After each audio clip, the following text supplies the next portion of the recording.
Welcome to Reset to Healthier Relationships, Sunday night at 9. I am your host, Coach Glenda, here with my course manager and co-host, Rufus Carpenter.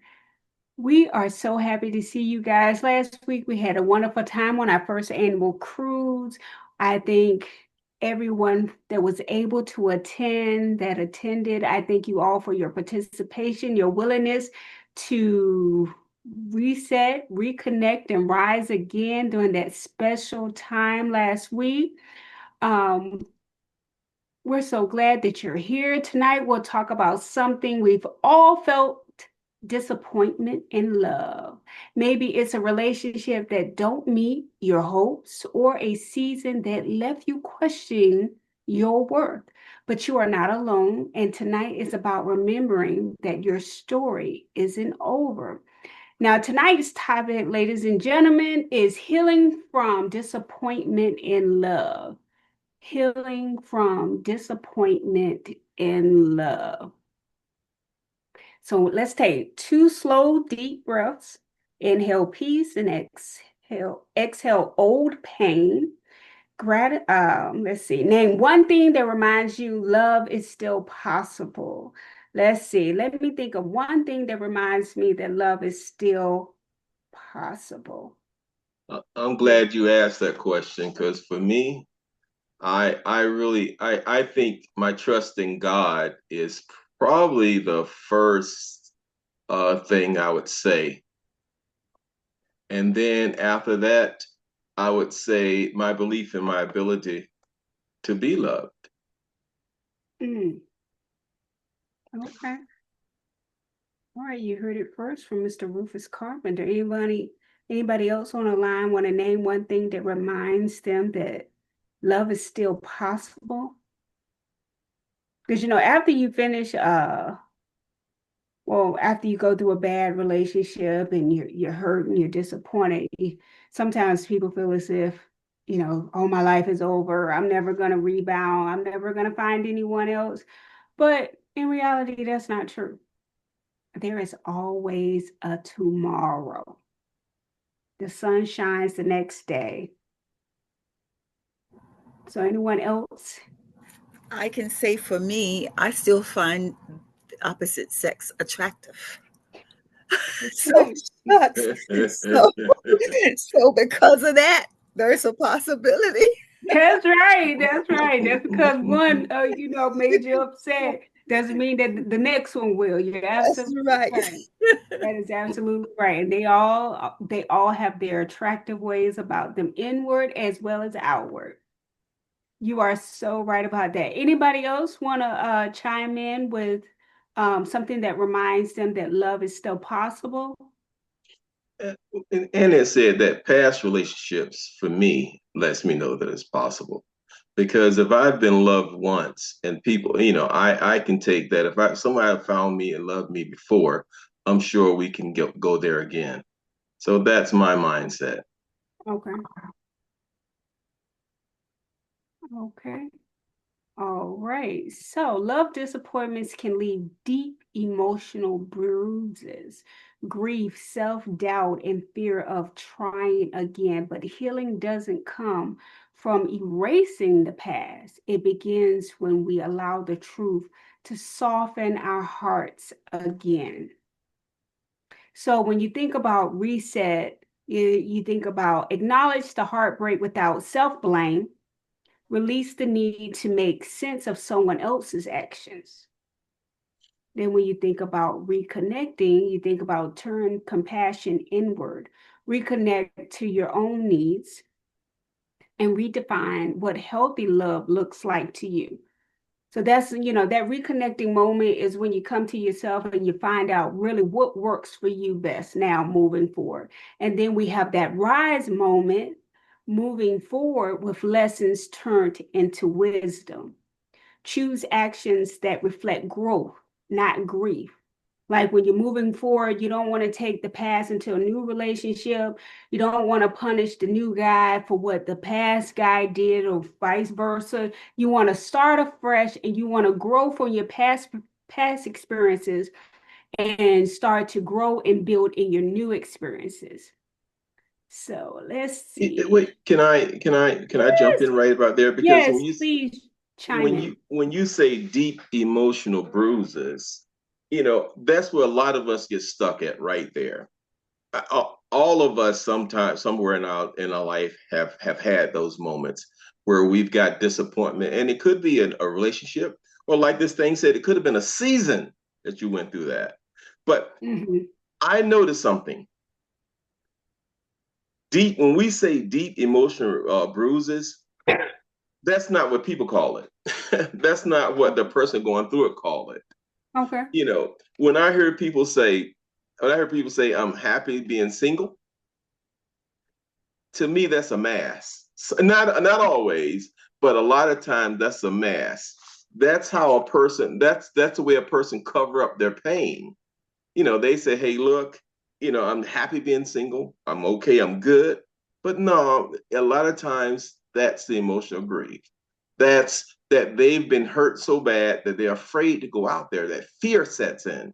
And when the fear sets in, they don't want to take another step out there because they feel it's going to happen again, or they feel that they don't have what it takes, or they're not enough themselves. So a lot of people get stuck in that loop. Right there is where they get stuck at, right there. And if they don't identify it and do something, that's where they'll stay. And here's one thing I heard people say, and I heard this, matter of fact, I heard this about 4 times this week. Make it make sense to me, or make it make sense. That's right.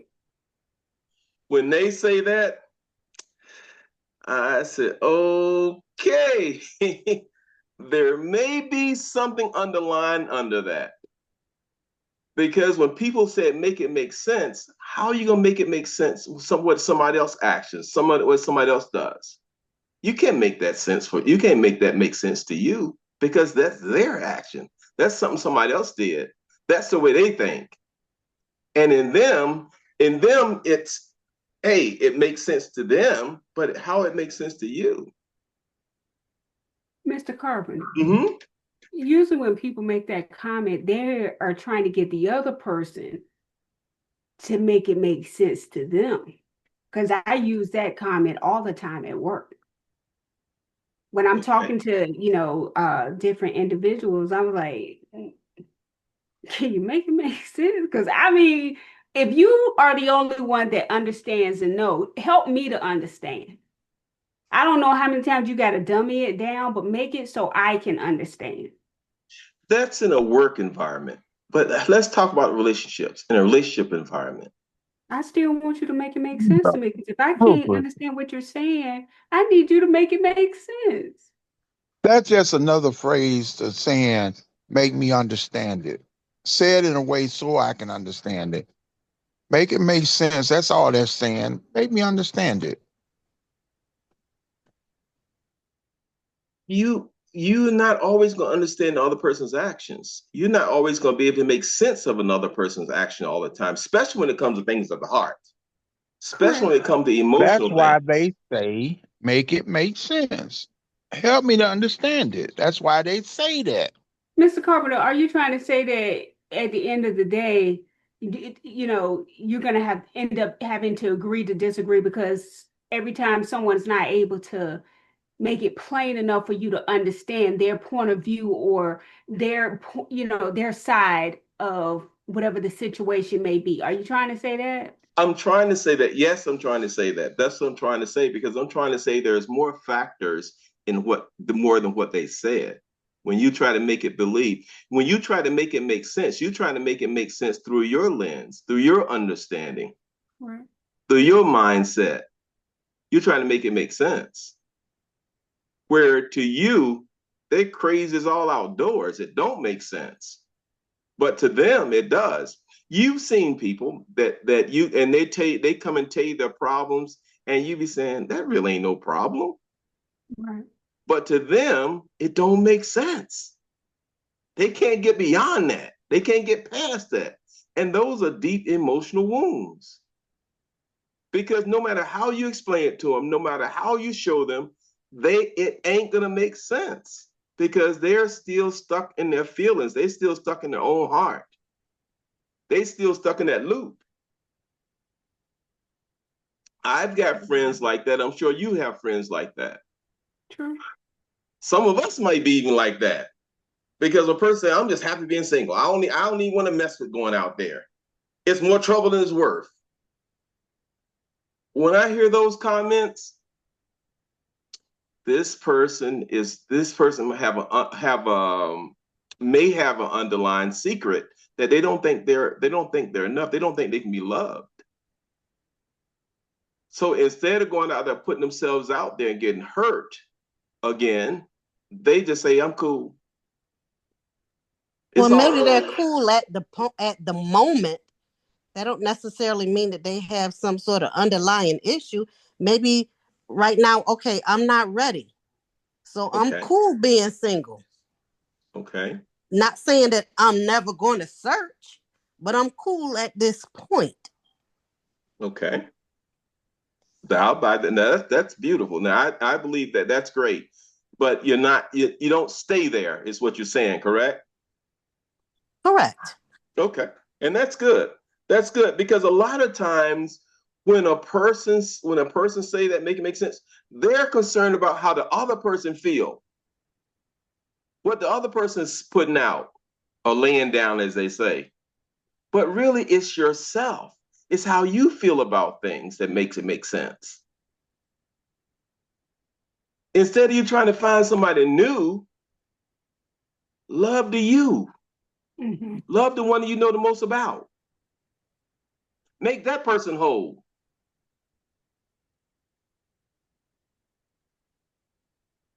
Anyone else want to comment?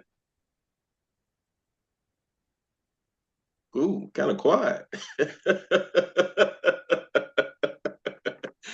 I guess we'll make that make sense. I'm real quiet because you got me totally confused with this make it make sense situation. Because what you're talking about is just, so I don't know. And that's one reason why I brought it up now. That's why I brought it early in the conversation, because right here is where a lot of people get bogged down. A lot of people won't try again. A lot of people say, well, hell, it's too much trouble. It's more trouble than it's worth. I'm fine over here by myself. Because they can't make the other person's actions make sense for them. Remember when we said no is a complete sentence? Yes. When most people say no, they want an explanation why you're saying no. They do. And when you don't give them an explanation, to them, it's an open loop. I don't understand. Make it make sense to me. Right. When they say no, I don't want you, fool. No. I mean, I hate to say it that way. But Rufus, sometimes when somebody say no, don't you want an explanation of why they say no? It all depends. It yeah, all but depends. That make it make sense. No, when somebody tell me no, I have a choice. Right then, is it worth even trying to find out? And if I have these people have made some emotional deposits in my life and they really, really, really mean something to me, then I might want to know why. But other than that, no is a complete sentence. You need to leave that open. I wouldn't just shut it off and just no mean no without explanation. You can't just do that, because under certain circumstances, just like they say, there's an exception to every rule. Mm-hmm. You can't just say no is no and just be cut and dry about it. You got to come with an explanation behind it. You don't think so? It all depends. That's what I'm saying, under certain circumstances. So it's not just a cut and dry statement, answer. So don't make it like it's a cut,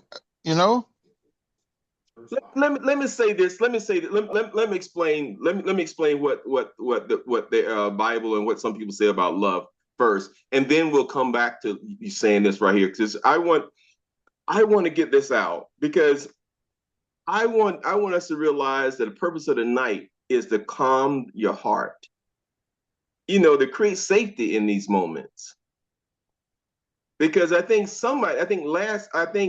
and we was on a cruise, and it said that a lot of time people don't get out of bad situations. She said some people die and get killed in those things, and it brought that out. And it said that it made me think about this week, and that's one reason why I want to get there, because that's if you have if a situation is so tense that somebody can lose their life, or somebody can lose it, go crazy at that moment, and kill somebody because they don't love me anymore. That's something that makes me think, because love, the definition we working on love is love that sacrifices itself, that gives first and expect nothing in return. It grants the believer peace that surpasses all understanding. And the Bible says only come from Christ. But love, we know, if we love, our goal is to love. I was in church today, and the bishop and the co-pastor, or the bishop and the pastor said that if a person don't love the Lord, it's kind of hard. And I'm not trying to go religious here, but I'm just trying to get this point out, that it's hard for them to love me because they don't know how to love me. So when the pastor said that, it's hard for them to love me if they don't know God and don't know how to love. So that's the reason why I brought this up. Because if you truly love me, you'll give first and not expect anything in return.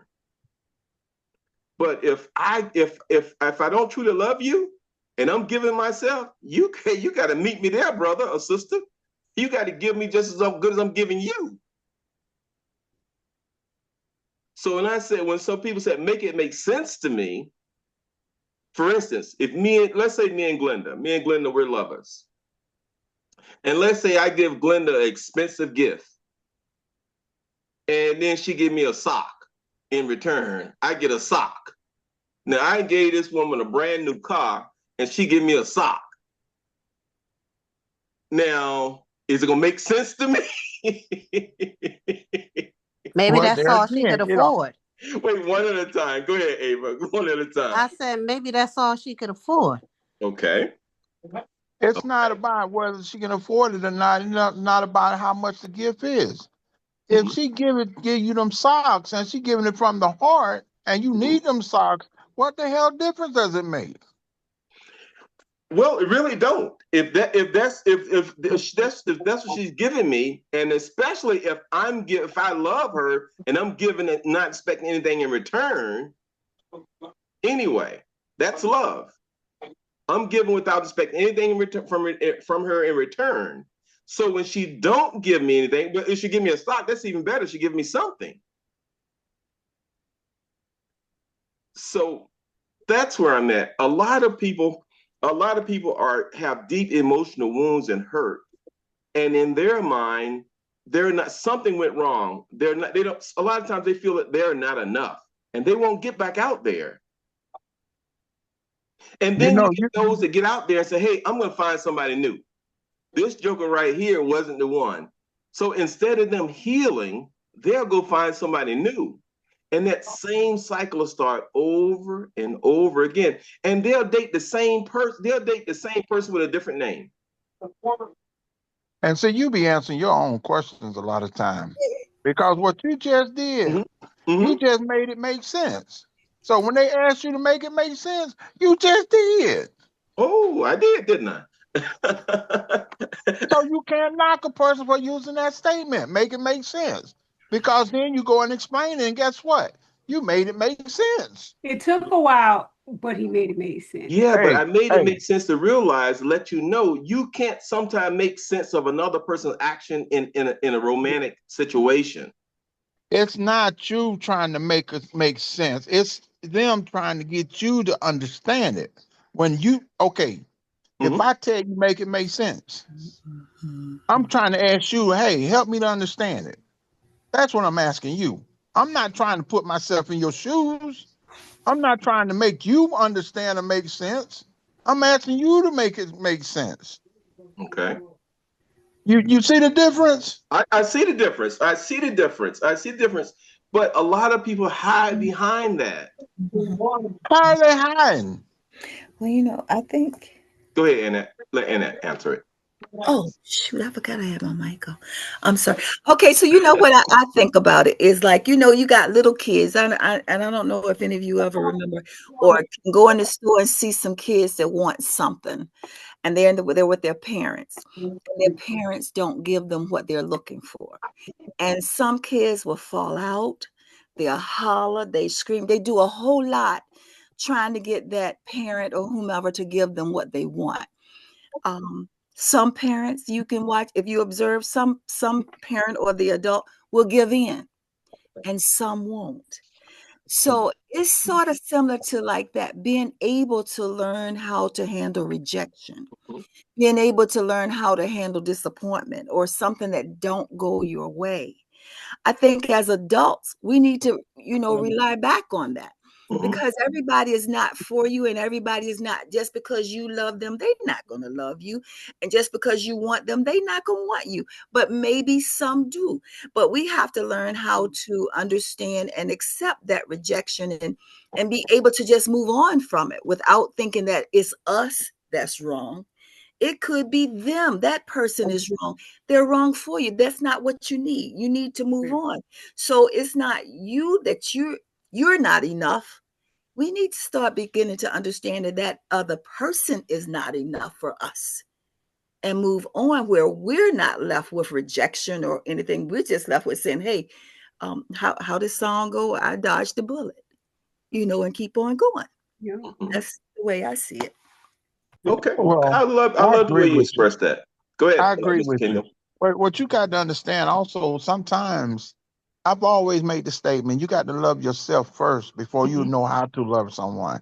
Because as I stated in previous, I was giving all kind of love to my first marriage. I was giving all kind of love. But guess what? The kind of love I was giving, I thought it was the best love because she getting everything she want. But that wasn't love, really. You understand? Very Because much so. I didn't know how to love a person. Once you get that self-love where you love yourself and know what makes you happy, then you know how to love somebody else. Because what we do a lot of time, we give love thinking that is love, and it's not. We do stuff with the intentions of like, we take the word love and twist it around with, oh, you feel that you owe this person this. You feel that you owe this person that. And we be thinking that we giving them love when we're not. So you can't get those two mixed up because there again, before I got married, this lady stood by my side through my surgeries and everything. And I thought I was loving her, giving her love back. Where and when you sit down, now that I know and I think about it, I owed her. I was doing it because I felt that I owe her. Giving back to her for what she did to me. It wasn't true love. So we get it mixed up. So a lot of times, back to what you say, in that situation, I'd be like, hey, make it make sense to me so I can understand. Fair enough. Anyone else want to comment on that before we move a little further in the conversation? Okay. I want to say one more thing. I am so mad at y'all. Y'all had so much damn fun on that cruise and I was left out. I missed it. I bet y'all don't miss another one. Yeah, we did. Now, we did have fun. I gotta admit, we had. And Rufus. Yes, sir. When I say I'm mad at y'all, cause you rubbed it in, but that's all right. We good. I had to tell somebody the good time I had. Where's she at? Let's go, Glenda. What's next? Okay, in the reset phase, we make peace with what didn't go as planned. In the reconnect phase, we fall back in love with ourselves. Our strength softens and boundary.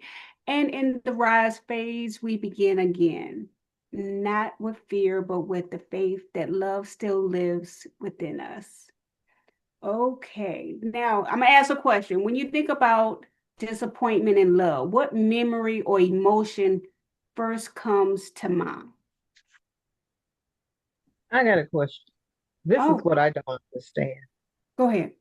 The wording of the question, disappointment in love. You love who you love, and if they give you that love, that's good. If you give them that love and you love each other, the disappointment in love is not the fact that you're disappointed about the love.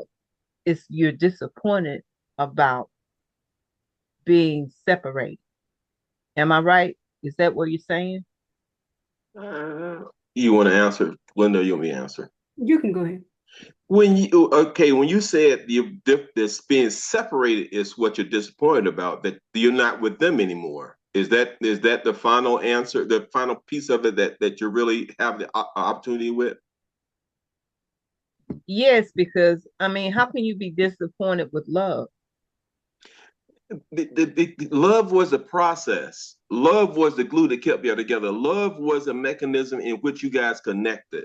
Love was Right. the piece that joined you together. So that piece was broken. So you're disappointed with the process. You're left incomplete. So that's when you say disappointed with love, because you can give it a name. You can say Johnny Jones hurt me and I'm disappointed with Johnny Jones. But it's a relationship. It's the process. That's what it means when healing. You got to heal from that. And how does that healing begin? Because Johnny ain't coming back. You're Johnny right. made it very plain. Johnny and Jane is not coming back. And what I'm looking at is Hold that. Go ahead. Go ahead, Gigi. I'm sorry. Somebody was cutting across you. Go ahead, Gigi. Okay. What I'm looking at is that, though they separated, they still loved each other Mm-hmm. in the relationship. But how can that be disappointment? Because if you pick up on the person doesn't love you, doesn't want you, then you should be true to yourself. Realize what's going on and move on yourself and not hold on, because the holding on is what brings about anger and all of those things that you were talking about earlier. Yeah, let me get a piece of paper, because you just brought out a major topic in love, Justin, Gigi. In love, there's two types of people, two types of situations in love, and especially break up. You get those that break up, don't want have nothing to do with you again. You and the horse you rode in on, never ever want to see you again. You're dead to me. That's one side of the coin. I block you. I don't even want to see your family. I don't want to see nobody look like you. I tore all your pictures up. I threw all your clothes in the garbage. That's one side of love. The other side of love says, hey, look, we had something special. I'm going to hang on to that memory. You're going to remain in my heart, in my life, that way. We're not going to be together anymore. We're not going to be together. We're not going to spend any time together, and we're not going to hang out or any of that stuff. But I loved you once, and that love is still within me deep. I'm not going to act on it, but it's still there. We had something. So that something we had can never be lost. The love that never lost. So you have those two people, and sometimes you have people in the middle, but it normally go one of those ways. Somebody want to comment? Because I'm seeing some faces. Man, I'm getting some faces. Let me say this. Please. Mhm. You can love a person and I had a relationship back some years ago that went bad. I chose to cut ties with them completely because with them it was toxic. I loved them dearly. I love them. I mean, he's still in my heart. But that cat had to go. He had to leave. I couldn't deal with that. You know, toxicity is something else, and especially in a relationship with somebody you love. And I can't say that he didn't love me, but I couldn't deal with the the toxic part of him. He wasn't for me. And Glenda, I think you said a lot of things on the cruise to the that whatever is for you or whatever is here is for you. It's for you. So if a relationship doesn't work out, it's not for you. Move on. Let it go. Do you still leave the window open for them to, send you No, text I'm not messages? gonna circle back there. But do you leave the window open for them to, casually send you text messages or call you just to see how you're doing, how your mom's doing, or do you completely cut them off, in your He had the opinion? right. If he has anything to say to me, he has the right to let it. Oh, okay. It was just that toxic. Now I'm cool with like my ex-husband. Well, we kind of beefing right now, but I'm pretty much cool with him. Even like my last ex-boyfriend. We talk on the phone occasionally. He came over here. I said, it's getting late. You go to my daughter's room. You could go there or you could drive because he lived quite a ways away. And I didn't want him to drive late. I'm going to bed. I don't know what you about to do, but I'm going to bed. And you ain't coming in this bed with me. Figure it out. But I'm cool with everybody. I was telling you, Glenda, I could deal with, we may not have been right for each other, caught you in a couple of lies or whatever, but that's cool. I know what I'm dealing with. I just don't have to be with you.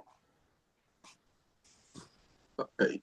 You finish, Ava? I got two I think you questions. want to say something. Go ahead, Ms. Kingdom. The first question is, everybody's talking about love. Somebody love. What is love? The true meaning. What is love? Because what y'all talking about is two different things. I call myself getting in front of it when I say it what the Bible says. I call myself getting in front of that line right there.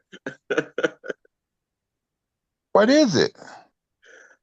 Love is an emotion of the heart. Love is something that God set up in us to be more Christ-like with each other, to love one another, to put another person's need in front of your own, to give and not expect anything in return, to be more Christ-like.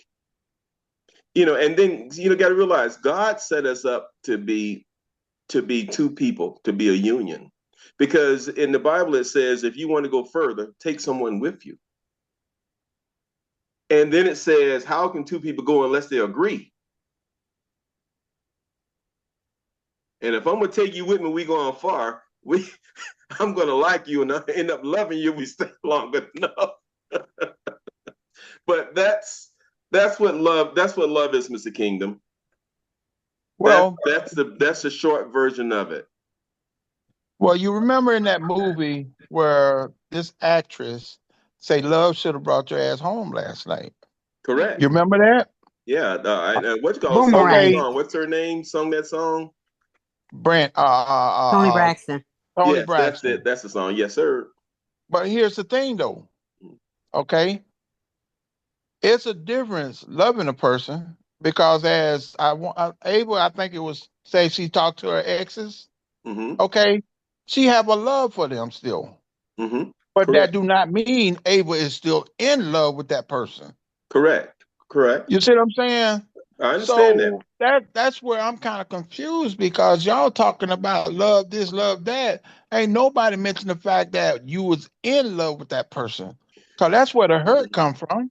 I can love you all day long. And then I can turn around and walk out the door and flip that switch off. I'm not gonna be hurt behind it. Now, if you in love with that person and the feelings is so deep, being in love, yeah, that person turn around and walk away, shit, I'm gonna be crying. I'm ready to end it. I'm done. I'm hurting. That's pain. So we talking about two different things, and I'm trying to get on the same level. I'm trying to get y'all to make it make sense to me. Well, I would have hoped that I was in love with somebody that I married. So, and I know at one point we were in love. I mean, but Do it didn't work out. So, okay, you get over it, you accept it, you're not together anymore. Let's move on. do you think you was? I'm just being an advocate. Mhm. Are you sure you was in love, or you didn't feel that you owe that person something for what they was doing for you, or the way they was doing something for you? I was Because definitely in love, but I didn't. Mm, a lot I of didn't us feel get it was mixed up. reciprocated at times. And So, that's why I say there's two types of things. That's why I say you got the situation where you guys are cool, but y'all aren't seeing each other or being in love anymore. And but you're still cool. And then I said the other one where you don't want to see them no more. You block them. You block them. You don't want to have no contact at all. That's why I said those two situations, two different situations was the kingdom. And that's why I said verse seldom does somebody be in the middle of that. You either one or the other. Now I'm the kind, my love style and my attachment style, my belief is that if I ever loved you, then there's something always will be there. Now I'm not gonna come back and try to rekindle or reconnect, but if I loved you once, I still that's to me that's a beautiful thing. And people might think I'm crazy, but that's a beautiful thing to me. To have that love and have lost it, okay. I understand I lost it, but I had it once. That's sacred in my heart, in my mind. But I'm sure Glenda, explain. Do you know anything about the other side of that coin, Glenda? You want to explain to us? What other side? The blocking side? Yeah, the blocking side. Oh, I live by that. Can you explain that to us so we'll see it so we Well, can get full well, picture? Make it make sense. That's a good well. one. When I end the Touche. relationship, when I end a relationship, and 9 times out of 10, they have all been on bad terms. I make sure you can never, talk to me again. I'll block you. I'll move to another state, and I've only done that once, and that was when I was married and got a divorce. I'm making sure that even if we see each other on the street, if you speak, oh, okay, all right, but I'm gonna, go in another direction because I don't want anything else to do with you because apparently something happened prior to us really calling it quits that made the relationship go extremely bad. Because and me personally, before it gets to the point where I would never talk to you again, I plan to block you. Something must have happened. There was a shift in a relationship. Even if it wasn't a shift in a relationship, if I called it quits, I would still end up blocking you because I do not want to leave any room in my next relationship for infiltrator to come in and try to throw a monkey wrench in something new that I've started.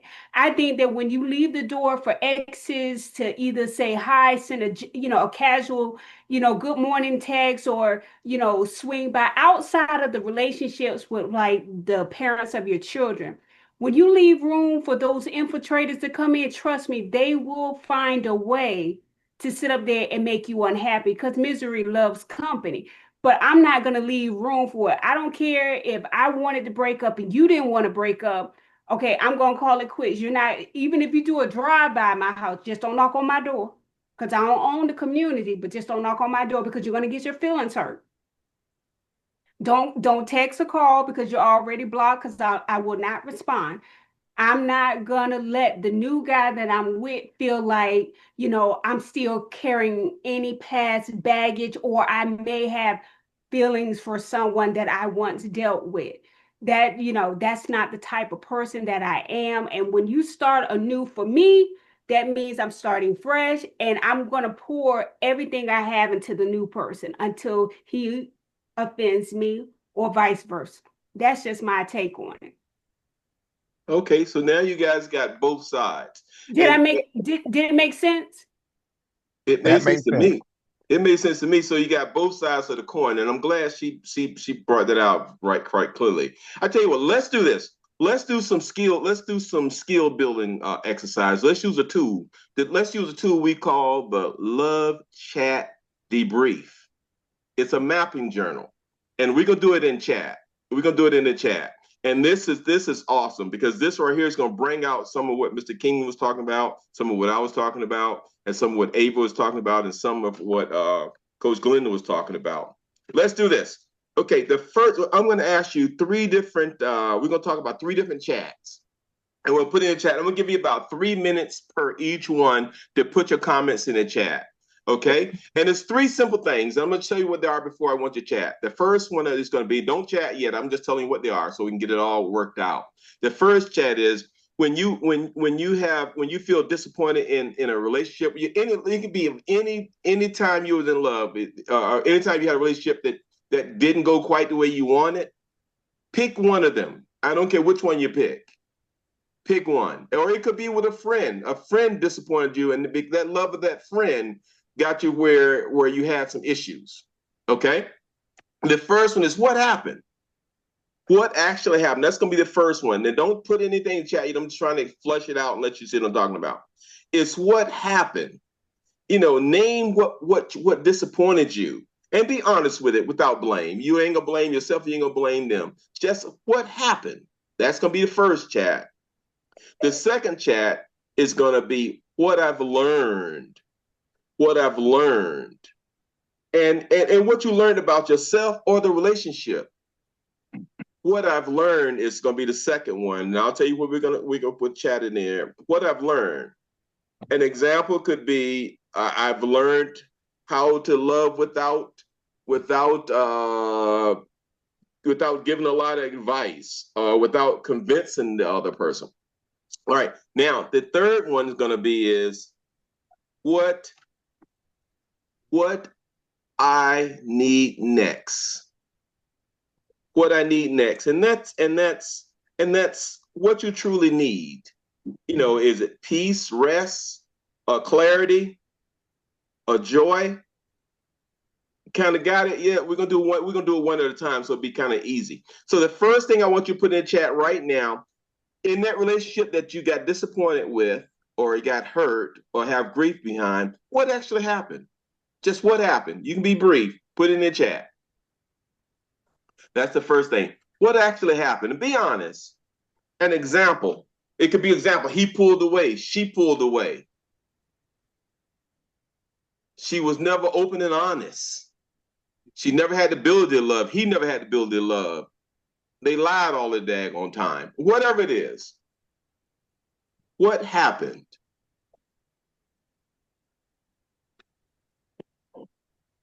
What happened? Okay, got another minute.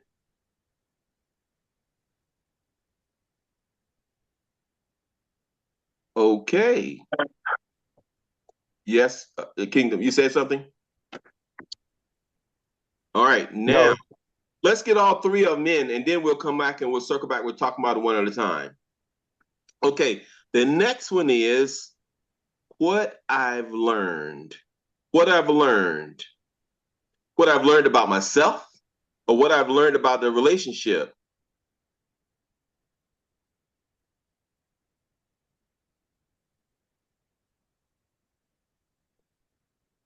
Two, what I've learned.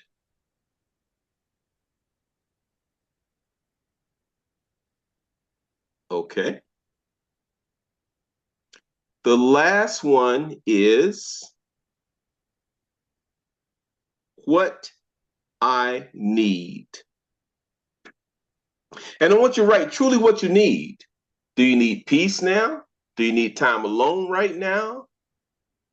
Do you need to see a psychiatrist right now? Do you need clarity? Do you need rest?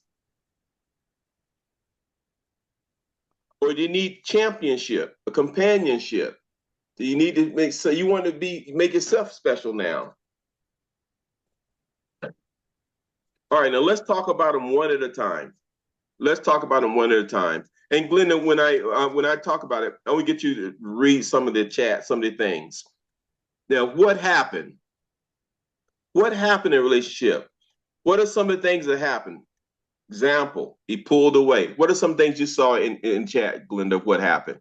I saw he cheated. I felt that I was hidden and not really loved. And he never told the truth. Okay. All that's what's happening. What happened? Yeah. Okay. Now let's talk, and we'll talk about this as a group in a minute, but I just want to get everything out so we have something on the table now. All right, number two, Glenda, read what I've learned. I learned to be less tolerant. You can't stop a man from cheating. I've learned to not believe the presentation. Okay. Let's see. Give me a second. There's somebody put in a paragraph. My person's attitude towards me changed when he talked of me to other people. My person was a liar to be able to let go of people that don't be truthful. Okay. So that was a liar. Okay. And the last one is what I need next. Can you read some of those, please? Yes. Someone put, I need to be the only one. I guess that pertained to the one that stated about the cheating, and someone to provide more peace in their life, and someone needs honesty, loyalty, and love. Okay. And what this is our chance of mapping stuff out. Now, when you go through a relationship issue or anything like that, these are the things. This is the way you kind of journal it out. And you have your journal, you write it out in this way, so you get to look at it, you get to learn from it. Because what happened is clear. You got to identify what happened first. You got to identify. Was it me? Was it him? Was it she? What actually happened? And when you do that, be honest with that. A lot of times he pulled away or she pulled away or she ghosts me or he ghosts me. When some say they're gonna get a pack of cigarettes and never came back. What actually happened? Anybody want to talk about some of the common things that they've seen happen in their relationships or people they know relationships? I've seen where people have been extremely pushy, and it's a turnoff, and it does something to their connection. It kills a part of their connection because one person is always pushing the other person. And it's not always in a bad way. I've noticed that they push them to get out of their comfort zone because they say they see their potential. So they constantly push them to do stuff that they may or may not be fully comfortable with. Okay. Okay. Anybody want to comment on that? Anybody else got anything to say in that regards? Okay. No comments on that one. All right. Let's move. Okay. Now let's talk about what I've learned. What I've learned. Anybody want to share what they've learned from that disappointment? What they learned from it? I'll start. I've learned that I give too much. I a lot of time when you give a lot and when you try to be all things to all people in a relationship, they think you're weak. They think they got you. Man, this is a sucker right here, buddy. Oh man, you let the cat out of the bag. I got you now. And that's what I've learned. I've learned you can't want something more than the other person for themselves. I've learned sometimes you got to stand back, even though you can fix their opportunities, or you can help them with their challenges. You can take them to breakthrough, but some stuff people have to go through on their own. You can't want it better than they want it for them. Anyone else got anything they want to share? Okay. No one learned anything from anybody or anything themselves. Nobody learned. But nobody want to say they learned. Okay. All right. Next. What do you need? What is something you need? What do you need next? After you've been through it, after you understand what happened, he pulled away. Then after you realize that you have to have a better selection of person, you got to have your boundaries more in place. What do you need next? What do you need after you went through all of that? You've been hurt. You understand what happened. Now you figured out how not to get hurt again. So what you need next? Anybody want to give a comment of what they need next? You know something, Rufus, I was thinking about something that Mr. Kingdom said, Mm-hmm. and I'm sorry I'm bringing it up right now, but I think he was so on point with that. He said something about, he kind of was offering love because of appreciation, pretty much on being thankful or gracious to whatever someone did for him. He was just doing and holding on because of those things, the person that stood by him all those times and all of that. I think I've been that kind of person as well. And I think in that situation, I hurt myself because I think I was doing something for appreciation when I knew I should have walked away or left, but the person had done so much for me in my heart. I don't think that person knew how important what they did for me was to me. So because I was so grateful and so thankful, I did and gave more of me than I should have. There should have been a point when I should have cut it off and walked away. Mm-hmm. But I didn't because I felt like I owed that person something. So I stayed at the party a little too long. So that was the problem. And I think that's the thing that Mr. Kingdom he really hit on it at one point in what he was saying. And I just want to say, I totally agree. I'm sorry if it wasn't at the right time, but that's what I had to say. Oh, that's awesome. You guys came up with some great stuff. When I looked in the chat and listened to you just now, you guys come up with some great stuff. And my thoughts were, as you walk away from that door and that door is closed, look for the sunshine. Label it the next chapter of your life. Don't stop there. Don't let it die there. Man, you still got a lot of life to live. Okay. Glenda, you want to start wrapping this up and give Hey, us? let me say something real quick, Rufus, Yes, if you sir. don't mind. I'll make it short. Okay. At the end of the day, I'm gonna make it make sense to you all. What we need to do is realize it's not what you go through, it's what you learn from what you went through when you come through it. No matter how bad a situation is, if you learn something when you come through it, it's going to better you within yourself for your next journey. Okay? And always remember, when God moves one thing, he opens the door for something better. That's all I wanted to say. Okay, Glenda. Anybody else want to say anything before Glenda take us home? Okay, Glenda, take us home. Okay, as we close tonight, breathe in renewal. You are not broken. You are becoming the disappointment. The disappointment was never your final chapter. This week, walk in grace, knowing you are healing beautifully. Until next Sunday at 9 p.m., keep resetting, reconnecting, and rising. You are not alone. Thank you so much. Have a great night and a wonderful week ahead. We had a ball on the cruise, y'all. That's all I can